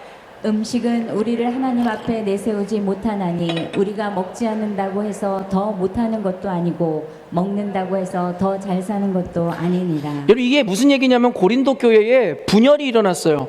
그 중에 하나가 무엇이었냐면요, 교회 안에서 우상에게 바쳐진 제사 음식을 먹는 것에 대한 논쟁이었어요. 그때 바울 사도가 먹어야 된다 말아야 된다, 왜냐하면 구약 성경의 세계관에서는 그것을 먹지 말라 이야기했거든요. 근데 예수님께서 율법을 완성시킴으로 말미암아 기독교인들에게 완전한 율법적인 자유함이 임했거든요. 그래서 먹든지 마시든지 관계가 없다라는 거예요. 그랬는데 그것으로 인해서 시험에 드는 성도들이 나오면서 교회가 분열되니까 바울이 이렇게 말씀으로 정리하는 거예요. 음식은 우리를 하나님 앞에 내세우지 못하나니 우리가 제사 음식을 먹지 않는다고 해서 더 못하는 것도 아니고 그것을 먹는다고 해서 더 잘 사는 것도 아니라는 거예요. 음식은 아무것도 아니라는 거예요. 다만 뭐라고 이야기합니까? 그 음식을 너희들이 우상에게 바쳐진 것이라는 것, 그래서 그걸 통해서 복을 얻고자 하는 믿음으로 그 음식을 대하면 그것이 죄라고 단죄하고 있다는 것이죠. 중요한 게 뭐예요? 믿음입니다. 눈에 보이는 떡이 아니라고 분명히 이야기하는 것입니다. 여러분 제가 어렸을 때 저희 집이 장손 집안이었어요. 늘 제사를 지냈어요. 그러면서 여러분 제사 음식을 끝나면 제사 음식을 먹으면서 조상이 거기다 복을 내려줬기 때문에 이걸 먹으면 복되다라고 이야기했죠. 그러면서 우리 기독교인들에게 뭐라는 것들이 강조됐어요? 제사밥 절대 먹지 말라고. 전 어렸을 때 뭔지도 모르면서 기독교인이 되고 나서 아버지에게 매를 맞고 쫓겨나면서까지도 절을 하는 것, 음식 먹는 것을 거절했어요. 근데 지금에 생각해 보니 굳이 그 음식이 뭐길래, 여러분 귀신이 와서 그 밥을 떠 먹었습니까? 그 안에 귀신의 혼령이 깃들어 있습니까? 결론적으로 아닙니다. 그런 일은 있을 수 없습니다. 그런데 문제는 무엇이에요? 그 제사밥 자체가 의미가 있는 것이 아니라 그 제사밥이 신령한 것이라고 믿고 먹는 우리들에게 문제가 있다는 것이에요. 그러므로 기독교 세계관 안에서 파괴하고자 하는 것은 무엇이냐면 미신적이고 주술적이고 우리가 만들어 놓은 형상화된 우상들을 타파하라는 것입니다. 그 안에 여러분이 그러한 믿음으로 먹고 마실 때 그것이 죄로 성립된다라고 성경은 이야기하고 있는 것입니다. 그게 바로 로마 교회가 저질렀던 우상화 작업이며 미신적이고 유대교 정신에 입각한 신앙의 타락이었다라는 것이에요. 여러분 성경책이 무엇입니까? 성경이 무엇입니까? 성경이 거룩한 책입니까? 아니요. 종이일 뿐입니다. 이 종이가 중요한 것이 아니라 그 안에 있는 말씀이 중요한 것이고 그 말씀을 믿는 우리의 믿음이 중요한 것입니다. 옛날에 어때요? 병에 걸려요? 그러면은 이 성경책을 베개에 비고 자면은 병이 난다고 믿으셨어요? 전 어린 시절에 예수를 믿고 열정이 강했어요. 제 생명까지 기꺼이 드릴 수 있는 믿음이 있었어요. 그런데 지나치게 영적인 공격을 많이 받았어요. 가위에도 많이 눌리고 이상한 여러분 현상들이 제 안에 너무나 많았어요. 너무 무서웠어요. 그래서 누워서 여러분 잠잘 때마다 주기도문을 외우고 사도신경을 외웠어요. 그런데 귀신이 저에게 영적인 그런 일들이 끝나지가 않는 거예요. 그래서 저는 성경을 비고 자면 괜찮아질까? 성경을 비고 잤어요. 여러분 괜찮아졌을까요? 아니요. 전혀요. 이 종이 쪼가리에는 아무런 영향이 능력이 없다라는 거예요. 이 안에 있는 말씀이 의미 있는 것이죠. 여러분이 신주단지 모시듯이 집안에다가 성경책 5권씩 사놓고 세워놓으면 여러분 가정이 복을 받을 거라 생각하십니까? 아니죠. 그 말씀을 읽지도 않고 그 말씀을 내 인생 가운데 적용하지도 않는데 하나님의 은혜가 임할 것이라고 착각하지도 마시라는 것이죠. 이것이 여러분들에게 읽혀지지 않고 집에 장식용으로 있는 순간 이것이 우상이 되는 것이고 불교상이 되는 것이고 아무 의미 없는 것이 되는 거라는 것이죠. 성경책이 그렇게 의미가 있습니까? 읽지 않고 믿음으로 받아들이지 않으면 우리에게 의미가 없다라는 것이에요. 목회자는 누구입니까? 목회자가 하나님입니까? 아니죠. 그냥 사람입니다. 하나님이 세우신 권위와 그 자리에 대한 존중과 존경은 필요하지만 그렇다고 해서 목회자는 하나님 아닙니다. 목회자는 거룩하지도 깨끗하지도 완전하지도 않습니다. 그런데 우리가 만들어낸 문화에 의해서 목회자를 신격화하고 목회자에게 여러분이 그런 식으로 대해온 것 아니에요? 그래놓고 그런 목회자가 뭐 하나 잘못하면 이런 마녀 사냥이라도 하듯이 목회자를 끌어내리고 목회자를 여러분 맹 비난하고 당신들이 만들어낸 성도들이 만들어낸 우상화 작업이면서 결국에는 성도들이 목회자의 어떤 모습을 질책하고 손가락질하기에 이르는 것이죠. 목회자는 사람입니다. 저는 아무것도 아닙니다. 저를 통해 말씀하시는 하나님이 놀라우신 분이신 것이지요. 저를 통해 하나님이 주시는 그 능력이 대단한 것이지요. 목회자는 그냥 사람입니다. 사람을 주인공으로 혹은 신성시하는 것은 이단 사상과 다를 바가 없습니다. 마태복음 16장 16절 말씀입니다. 읽습니다. 시작. 시몬 베드로가 대답하여 이르되 주는 그리스도시요 살아계신 하나님의 아들이시니. 이 내용은 너무나 잘할 것이에요. 예수님이 제자들에게 너희들은 나를 누구라 하느냐 했더니 제자들이 누구도 아는 자가 없었어요. 그때 베드로가 이렇게 이야기합니다. 주는 그리스도시요 살아계신 하나님의 아들이라고. 예수님께서 그를 엄청나게 칭찬하시죠. 그러면서 그에게 천국의 열쇠를 맡기겠노라고, 네가 땅에서 매면 하늘에서도 매이고 땅에서 풀면 하늘에도 풀리는 권세를 주겠노라고, 너를 이제는 더 이상 베드로라 이야기하지 않고 게바라 이야기함으로 너의 반석 위에 교회를 세우겠노라고. 여러분, 그런데 이걸 통해서 캐톨릭에서 만들어낸 우상화 작업이 무엇입니까? 베드로를 일대 교황이라고 이야기해요. 그러면서 교황의 무오설 알고 계시죠? 그가 하는 말에는 오류가 없다는 거예요. 교황이 하나님입니까? 교황은 사람 아닙니까? 정욕과 인간성을 가지고 있는 사람 아니냐는 거예요. 근데 실수가 없다고요? 그런데 여러분, 우리 개신교에서는 이것을 어떻게 받아들여요? 그것은 예수님께서 말씀하신 것은 그것은 베드로가 아니라 베드로의 신앙 고백 위에 교회를 세워야 된다는 거예요. 그 신앙 고백이 뭐예요? 주는 그리스도시요 살아계신 하나님의 아들이라는 신앙 위에 세우라는 것이 바로 하나님의 예수님의 의도셨다라는 거예요. 그것을 분명히 하는 게 마태복음 16장 17절입니다. 읽습니다. 시작. 예수께서 대답하여 이르시되 바요나 시모나 내가 복이 있도다. 이를 내가 알게 하니는 혈육이 아니요 하늘에 계신 내 아버지시니라. 여러분, 결국에는 그의 그 고백이 누구에게로 났다는 거예요.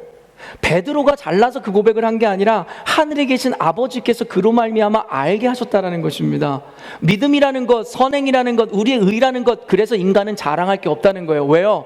그 모든 것이 하나님이 허락하셨기 때문에 우리가 할 수 있기 때문이라는 거예요. 여러분, 믿음을 자랑하지 마세요. 아까도 얘기했지만 믿음은 여러분이 잘나서 갖게 된 것이 아니라 하나님이 의도하셔서 주시기로 작정하셨기 때문에 받게 된 것이니까요. 그렇기 때문에 인간은 자랑할 게 없다라는 거예요. 오직 하나님만 영광을 받으셔야 된다라는 것입니다. 개신교 신앙은 철저히 인간이 중심이 되거나 주인공이 되는 것을 여러분 반대합니다. 그저 믿음이 사람이든 실제든 그것의 본질을 규정하는 것이지 존재 자체가 본질을 의미하는 것이 아니기 때문입니다. 교회의 주인이 여러분이 되어서는 안 됩니다. 사람의 의견이, 사람의 합리가, 여러분의 감정이 교회의 주인 되어서는 안 된다는 것이에요. 여러분 스스로가 어쩌면 여러분 스스로를 우상으로 만드는 것인지도 모르겠습니다. 교회의 주인이 목사여서도 안 됩니다. 교회의 주인이 장로여서도 안 됩니다. 교회의 주인이 특정 어떤 집단이 돼서도 안 됩니다. 리더들이 돼서도 안 됩니다. 교회의 주인은 오직 하나님이셔야만 합니다. 그렇기 때문에 십자가에 나를 못 박고 나를 내려놓고 자기를 부인하고 예수께서 가신 길 십자가 지고 따라가라는 것이 복음입니다. 근데 현대교회에서 왜 자기의 소리를 냅니까? 왜 자기의 필요를 이야기합니까? 왜 자기의 만족을 위해 교회를 다니십니까? 그것이야말로 미신적인 신앙이고 우상적인 신앙 간에 물든 이들이 하는 행태인 것이죠. 그것이 바로 부패한 로마 카톨릭 교회의 모습이었다라는 것입니다. 우리가 미신적인 신앙을 쉽게 버리지 못하는 이유가 무엇입니까? 단순하게 이야기하면 믿음이 없기 때문입니다. 뭔가 두렵고 찝찝하기 때문입니다. 여러분, 이것은 단순히 미신적인 것뿐만 아니라 우리의 어떤 뭐라 그러죠? 그 루틴이 깨졌을 때 하는 거? 운동선수들이 운동하기 전에 뭘 꼭 한다라는 그거를 뭐라 그러죠? 예? 제가 지금 그걸 까먹었어요. 그 단어를. 징크스. 감사합니다. 이런 뭐예요? 우리 어렸을 때 보면요, 우리 아버지가 꼭 그래요. 야, 문지방 절대 밟지 말라고. 그러니까 지금도요, 의식적으로 문지방 있으면 넘어다녀요. 왜요? 혹시 복 못 받을까봐. 우리 아버지 얘기하셨어요. 야, 밥상머리 앞에서 다리 떨지 마라. 복 달아난다고. 다리를 절대 떨 수가 없었어요. 왜요? 복 달아날까봐요. 여러분, 얼마나 많은 미신적인 이야기 여러분 알고 계세요? 그리고 징크스, 어떤 사람은 뭐 운동 경기하거나 중요한 일을 할 때 속옷을 갈아입지 않는다? 그리고 속옷은 늘 빨간색만 입는다? 뭐 여러 가지가 있어요. 그 사람들이 여러분 두려워하는 게 뭡니까? 내가 그 루틴을 깼을 때, 그 징크스를 깼을 때 나한테 뭔가 저주가 임할까봐, 복을 받지 못할까봐. 근데 여러분, 이것들이 틀렸다라고 성경에서 분명히 규정하고 말씀함에도 불구하고 지금 여러분 안에 얼마나 많은 징크스들과 미신적인 요소들이 있어요. 그리고 그것을 자랑스럽게 자녀들에게 가르치죠. 야, 재수없게 밥상머리에서 다리 떨지 마. 예의의 차원에서 가르치는 건 괜찮지만 여러분, 복이 달아난다고요? 여러분에게 화복을 주관하는 게 여러분의 다리 떨림입니까? 문지방을 밟으면 여러분들에게 저주가 임합니까? 근데 어떻게 예수님을 믿는 우리들마저도 그러한 것들을 따라가는지 모르겠어요. 저 군대에서요, 군대 이야기하면은 뭐 너무 길어지니까, 저 원래 DMZ에서 있었습니다. 거기에서 뭐였냐면 지뢰 제거병이었단 말이에요. 지뢰를 제거하는 사람이었어요. 그러다 보니까 굉장히 위험해요. 늘 생명의 위협을 느끼는, 그래서 굉장히 사람들이 촉각을 곤두세우고 있는 위치였어요. 그런데요, 파괴통이라는 게 있어요. 긴 통을 밀어넣고 이 폭발을 시키면 공명폭발이라고 해서 지뢰들이 같이 터지는 거예요. 그런데 그 폭발이 얼마나 강했는지 구렁이가 죽은 거예요. 여러분, DMZ의 구렁이가, 제가 군대 얘기하면 좀 그렇지만 구렁이가 진짜 이만했어요. 두께가. 뭐 칫소리 벌써 들리죠? 뭐 요만했다고 칩시다. 아무튼 여러분은 동물원에서도 본 적 없을 것만 같은 진짜 큰 구렁이였어요. 저도 처음 본 구렁이였어요. 근데 그 구렁이가 진짜 길이는 그냥 여기서 저 끝이라고 얘기하고 싶은데, 그 구렁이가 말아서 여러분 그 폭발 때문에 놀라서 몸에 상처 하나 없이 죽은 거예요. 여러분, 그때 그 이후에 어떤 작업이 일어났겠어요? 행보관이라고 해서 나이가 많은 어른분이 오셔서 얘들아 이거 건들지 말라고, 신령한 거라고, 그러면서 이거를 묻어줘야 된다고, 그리고 거기에 막걸리 뿌리고 제사를 지내야 된다, 그렇지 않으면 우리 사고 난다고. 이러면 어때요? 괜히 그것 때문에 제가 땅을 깊이 파고 그 구렁이를 묻고 벽에는 덮고 사람들이 막걸리 뿌리고 절하기 시작했어요. 그때 제 마음에 강한 반발심이 들었습니다. 왜 이런 것 따위에게 내가 내 안전과 생명을 맡겨야 하는가? 나는 그렇지 않죠. 나는 하나님을 믿는 사람이다. 그래서 저는 어떻게 할게요? 절하지 않았습니다. 당연하죠. 그리고 그날 밤에 일을 감행했어요. 뭘 했을까요? 가가지고 그걸 파내가지고 불에 살라버렸으면 좋았지만 그 정도 용기는 없었는데 가서 일부러 그 밤에 그 묻은 데를 막 발로 밟으면서 예수의 이름으로 선언했어요. 너 따위가 나의 삶을 주관하는 것이 아니라 나를 다스리시는 하나님께서 다스리신다고. 네가 할 수만 있다면 나를 털끝 하나 건드려 보라고. 나를 주관하시는 분은 하나님이시지 너 따위가 아니라고. 제 인생 가운데 문제가 생겼을까요? 그렇지 않다라는 거예요. 우리 스스로를 하나님 말씀 앞에 말씀만 순종하며 따라가는 삶을 살게 하는 것도 쉽지 않은데 우리는요, 말씀에 반 얹고 세상의 가치관과 미신적인 신앙 안에, 주술적인 신앙 안에 반 걸침으로 말미암아 이중 구속을 당하고 살죠. 그로 말미암아 생겨나는 건 뭡니까? 이것도 저것도 아닌 괴물 같은 그리스도인, 껍질만 그리스도인, 외식하는 자, 미지근한 자, 그런 신앙인이 되는 거예요. 그리고 라우디아 교회에서 말씀하시듯이 차지도 뜨겁지도 않은 그런 자들은 내침을, 배틈을 당한다 말씀하죠. 이왕 예수를 믿을 거면 완전히 죽어야 됩니다. 예수를 믿을 거면 반만 살고 반만 죽는 것이 아니라 완전히 죽어 주님 앞에 새 사람을 살아야 되는 것이에요. 근데 우리가 예수를 믿는다고 하지만 옛사람에 여전히도 매여 있어 미신과 전통과 징크스에 매여서 그런 것들로 인생을 규정하고 살아가니 얼마나 피곤한 인생이 되어버렸습니까? 근데 현대 우리 교회 안에도 이루어지고 있다는 것이죠. 사랑하는 성도 여러분, 자녀들 교육을 똑바로 해주시기를 부탁드립니다. 제가 예전에 와이프랑 한번 작게 다퉜던 적이 있어요. 와이프랑 잘 다투질 않아요. 우리 와이프 성품이 너무 좋다는 거 알고 계시잖아요. 그런데 한 가지 다퉜던 거 몇 가지 있는데 옛날에 신혼초에 이 가스레인지 때문에 한번 다툰 거, 그리고 요거 때문에 다퉜습니다. 이게 뭐냐면 한국을 빛낸 100명의 위인들, 이 노래 아세요? 우리 애들이 제일 잘 부르는 노래가 이 노래였어요. 제가 교회를 가면 지 엄마랑 계속 이거를 외우고 불렀나 봐요. 엄마의 의도는 대한민국을 빛낸 100명의 위인들을 알려주고 싶었는지 모르겠어요. 그런데 제가 그 노래를 계속 부르는 아이들의 노래를 듣자 하니 심기가 거북했어요. 왜냐면 여러분, 그 노래가 가사가 어떻게 됩니까? 찬송 아니니까 같이 부르지 말고 제가 혼자 불러드릴게요. 아름다운 이 땅에 금수강산에 단군 할아버지, 여기서부터 문제가 생기죠. 단군 할아버지가 터잡으셨다는 거예요.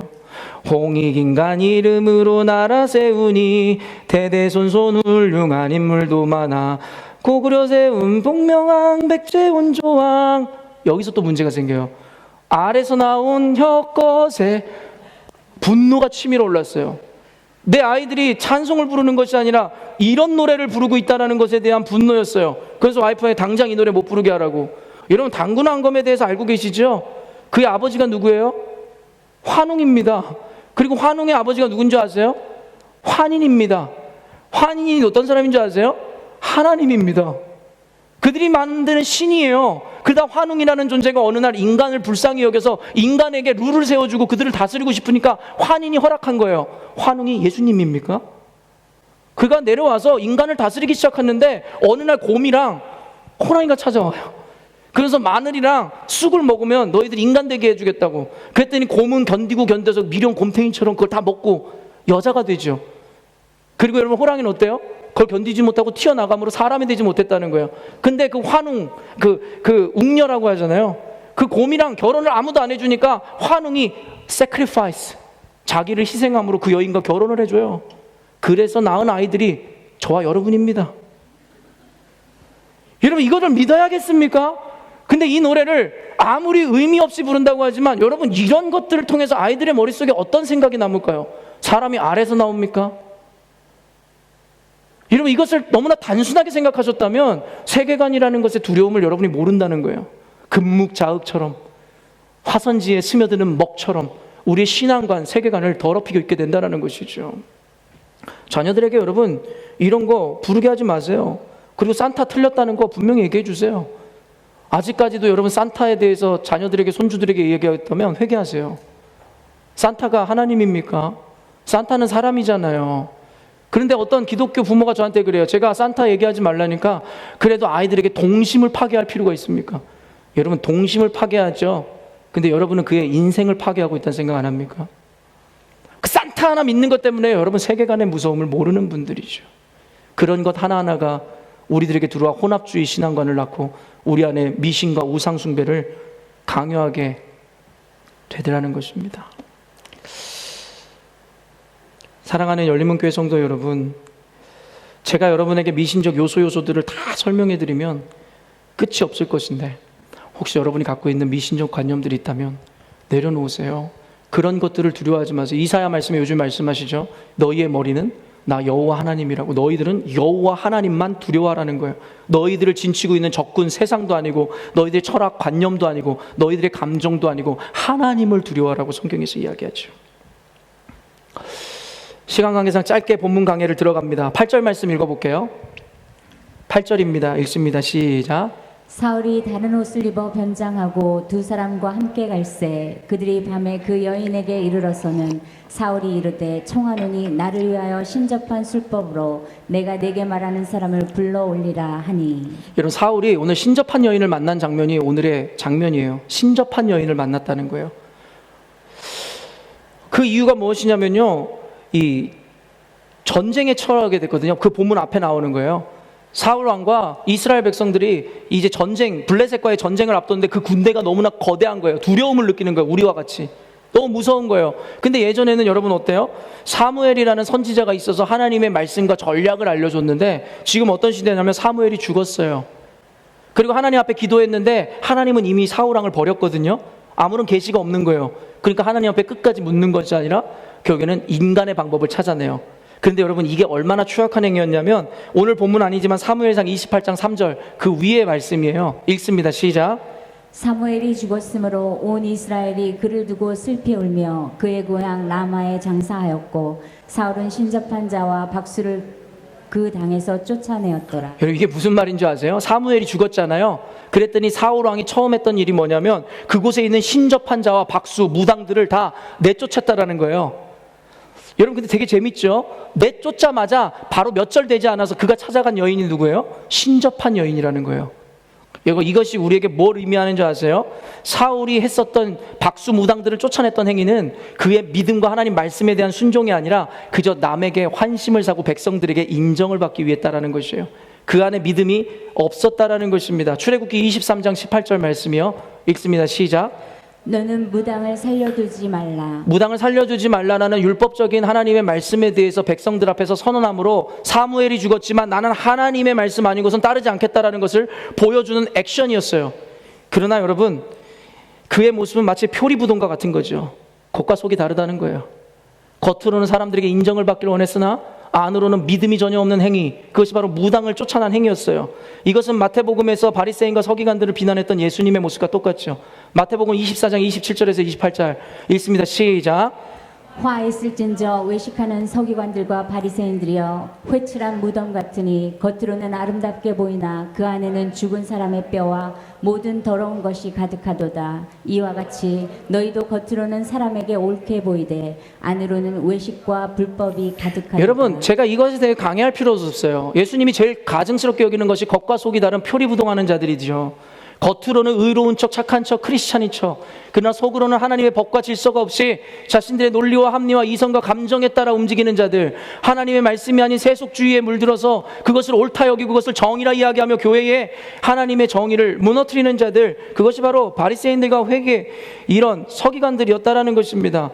우리가 예수님을 믿는다고 이야기하면서도 속으로는 결국에는 미신적인 신앙을 그대로 가져가는 자들이 바로 표리부동한 자들이요, 외식하는 자들이라는 것입니다.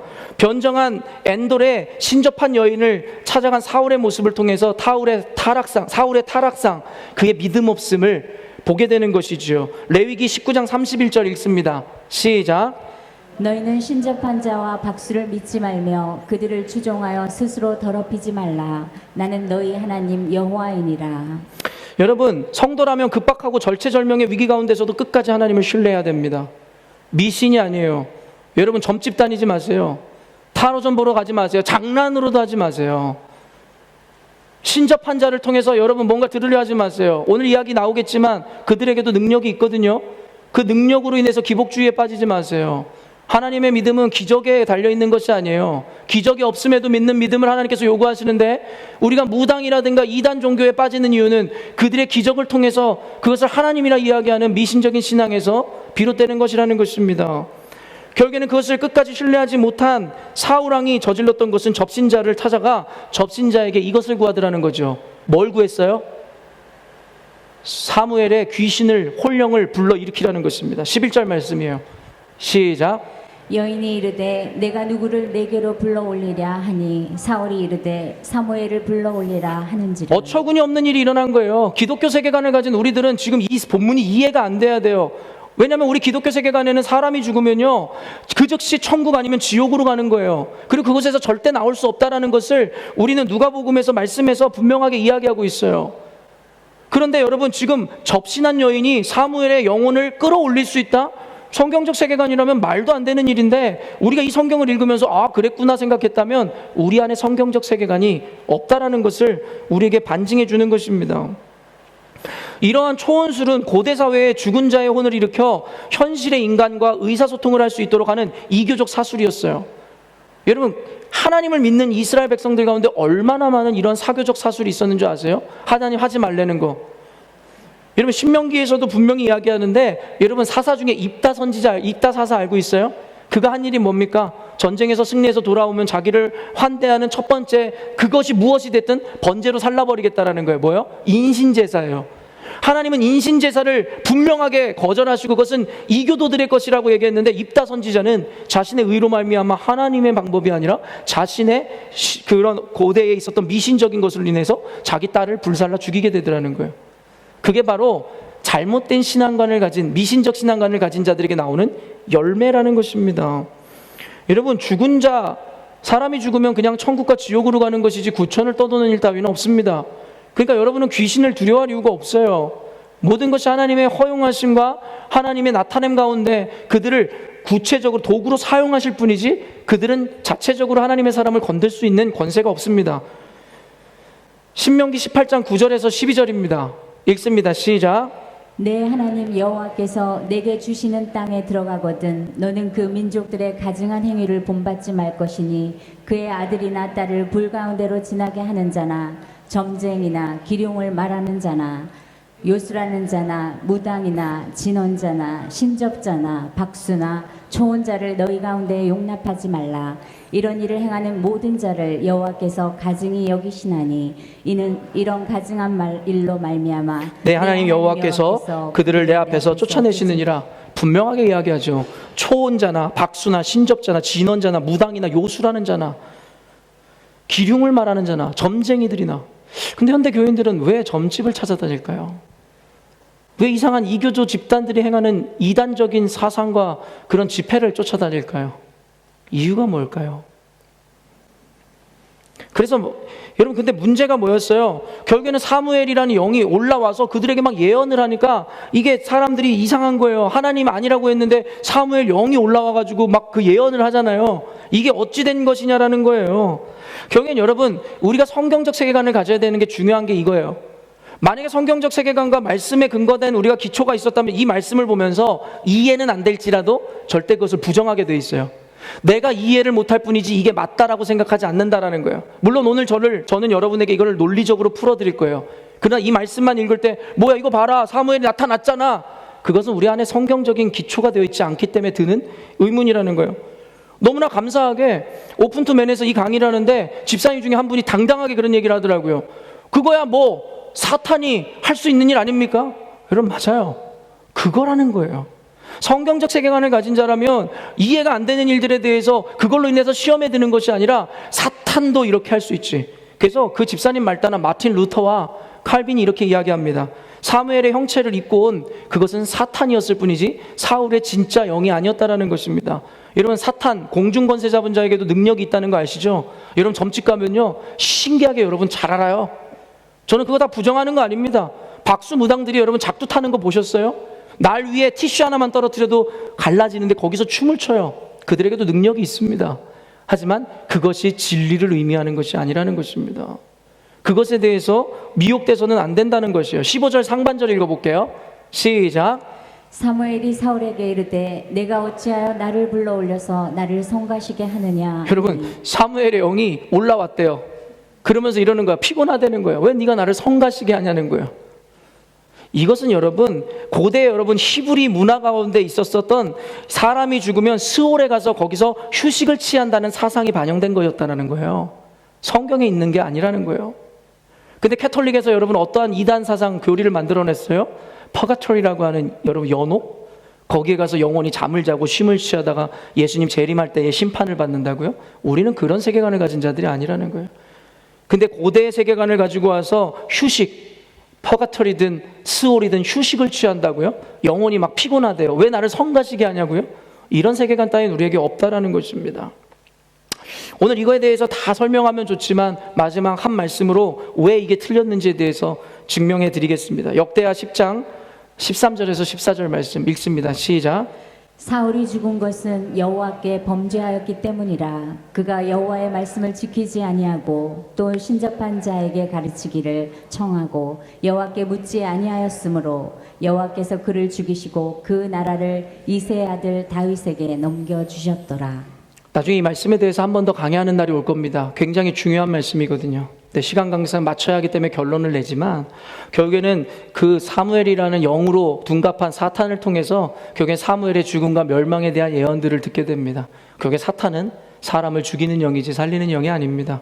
사무엘은 그로 말미암아 절망에 빠지고 결국에는 회개할 기회조차 얻지 못하게 되죠. 역대하에서 사울이 죽은 것에 대해서 분명하게 이유를 밝히는데 그것은 여호와께 범죄했기 때문이라고.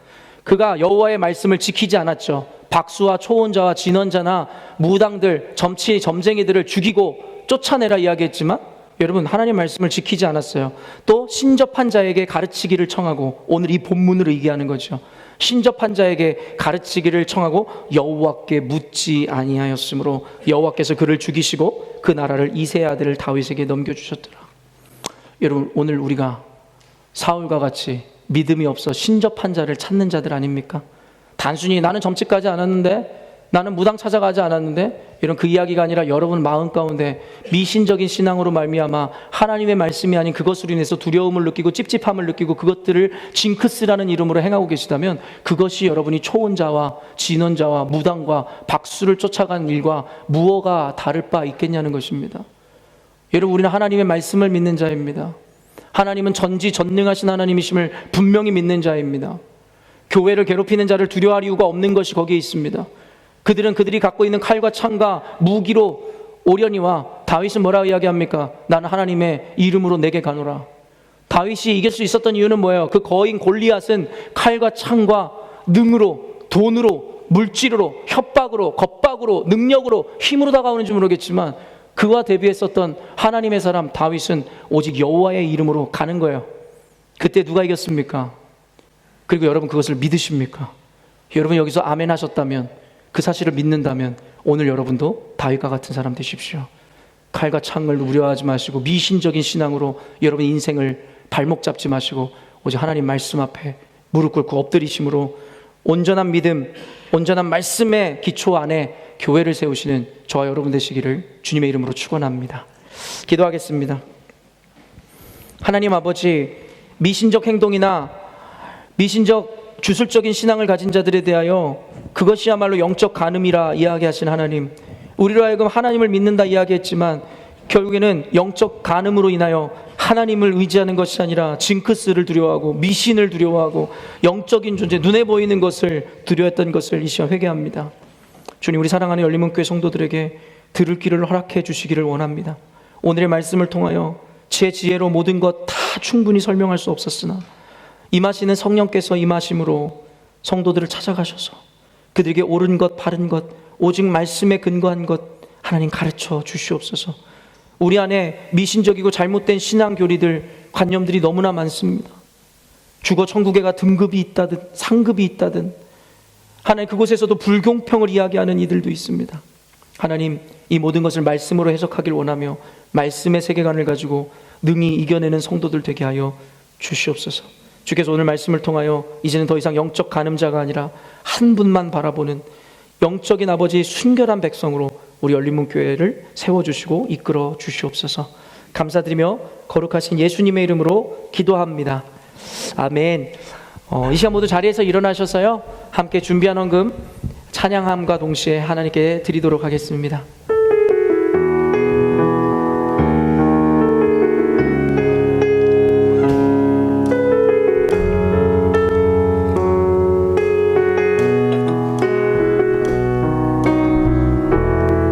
이 세상을 살아가는 동안에 이 세상을 살아가는 동안에 나의 힘을 의지할 수 없으니 기도하고 낙심하지 말 것은 주께서 참 소망이 되시니 주의 길을 걸어가는 동안에 할렐루야 세상의 것 미신을 의지할 수 없습니다. 감사하고 낙심하지 말 것은 주께서 참 기쁨이 되시니 우리 믿음으로 선포하십시다. 하나님의 꿈이 나의 비전이 되고 예수님의 성품이 나의 인격이 돼 성령님의 권능이 나의 능력이 되길 원하고 바라고 우리 한 번 더 믿음으로 하나님의 꿈이 나의 비전이 되고 예수님의 성품이 나의 인격이 되고 아멘. 성령님의 권능이 나의 능력이 되길 원하고 바라고 기도합니다. 기도하시겠습니다. 하나님 아버지, 오늘도 사랑하는 열린문교회 성도들을 불러 모아주시고 하나님 앞에 온전한 예배와 경배로 나아가게 하여 주시니 감사합니다. 하나님, 죄인에서 의인으로 죽음에서 구원을 우리에게 허락하심도 우리가 다 갚을 수 없는 은혜일진데 우리로 하여금 살아갈 수 있는 집과 사랑하는 자녀들과 하나님 오늘 하루하루도 먹고 살 수 있는 만나와 메추라기를 허락하신 하나님 감사할 것밖에 없음을 고백합니다. 주님 주신 것에 비하면 너무나 보잘것없고 하찮은 것이지만 마음의 중심을 다하여 하나님 함께 구별하여 예물을 드립니다. 많고 적음의 문제가 아닌 마음의 중심과 믿음을 보시는 주님께서 이것을 적다 말씀하시지 아니하시며 이로 인하여 큰 나라를 이루고 하나님의 왕국을 이것 가운데로 이끄시는 마중물과 같이 주께서 사용해 주실 줄로 믿습니다. 미처 준비하지 못하여 드리지 못한 이들도 주님 기억하사 이 다음에는 더 좋은 것 많은 것으로 하나님께 돌려드릴 수 있는 삶의 환경과 믿음 허락하여 주시옵소서. 하나님 아버지, 교회가 여러 가지 재정의 문제로 인하여 어려움에 겪고 있으며 그로 인하여 여러 가지 준비하는 사항들이 있습니다. 그 가운데 하나님 은혜가 있게 하시고 축복이 있게 하심으로 교회에게 가장 좋고 선한 길로 주께서 인도하여 주시옵소서. 이제는 우리 주 예수 그리스도의 은혜와 하나님 아버지의 극진하신 사랑하심과 오늘도 세상을 따르는 것이 아닌 하나님의 말씀을 따를 수 있도록 우리 마음에 믿음을 창조하시고 끊임없이 우리를 위해서 눈물로 기도하시는 성령 하나님의 위로, 교통, 감화, 충만, 교통하심이 오늘도 말씀을 듣고 미신적인 행동과 삶, 그 안에 있었던 두려움을 내어버리고 오직 말씀을 쫓아 하나님의 말씀에 순종하기로 결정하는 우리 열린문교회 성도들의 머리 위에와 코로나 바이러스로 인해서 고통당하고 있는 전 세계 열방 민족들의 머리 위에 또한 대한민국에 남겨진 부모와 형제, 친지들과 이웃들과 형제들 머리 위에 이제로부터 영원토록 함께 하시기를 간절히 축원하옵나이다. 아멘.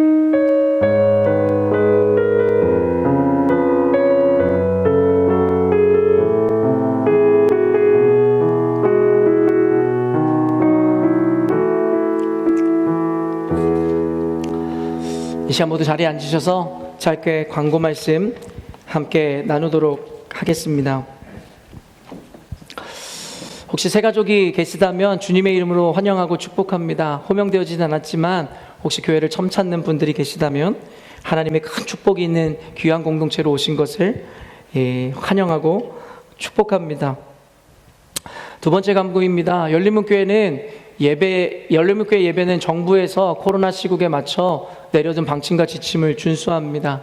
부족하지만 최선을 다하고 있고 날마다 방송되어지는 어떤 뉴스를 귀 기울임으로 그곳에서 이야기하는 방침을 최대한 지키려고 노력하니 우리 성도들 불편하시더라도 많은 양해를 부탁드립니다. 세 번째 광고입니다. 오늘 예배 후에 본당 이곳에서 이 비전홀 매매에 대한 설명회와 더불어 교회 현안에 대한 설명회를 가질 예정입니다.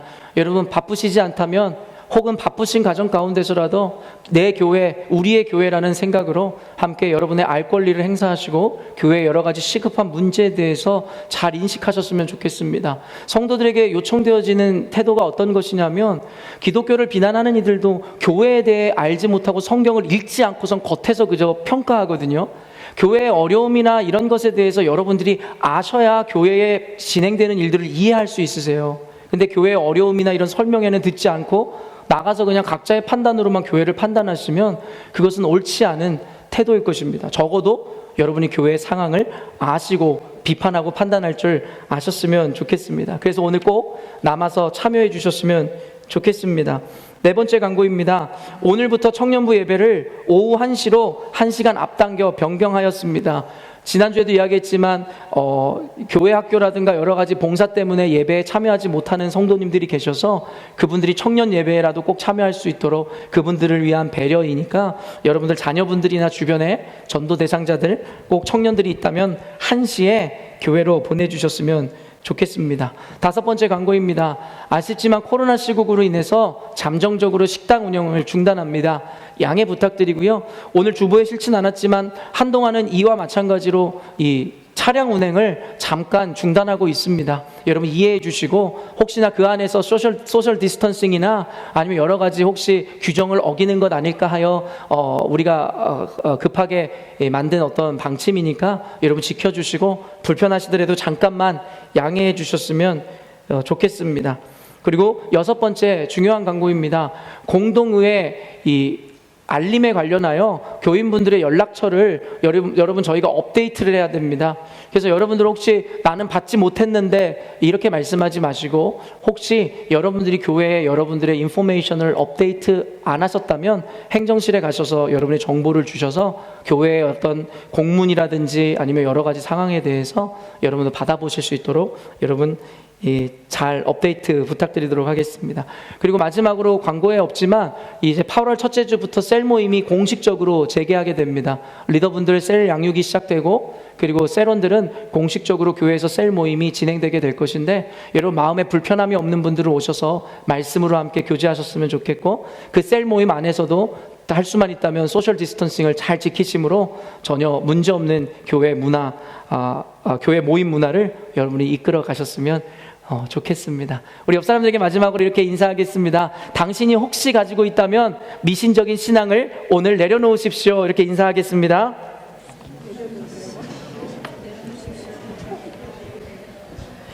이 시간 우리에게 서로의 평안을 빌어주며 함께 축복하는 시간을 갖도록 하겠습니다.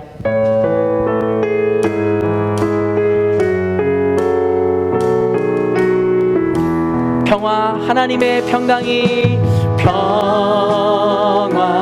하나님의 평강이 당신의 삶에 넘쳐나기를 평화 하나님의 평강이 당신의 삶에 가득하기를 축복합니다. 기쁨 하나님의 기쁨이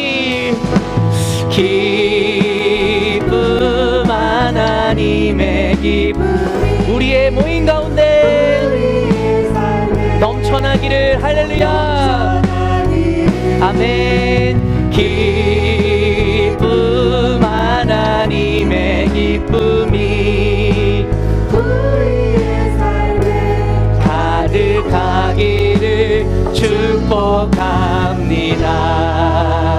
이것으로 열린문교회 주일 예배를 모두 마치도록 하겠습니다. 한 주간도 말씀 가운데 승리하시기를 바랍니다. 평강 하나님의 평강이 당신의 삶에 넘쳐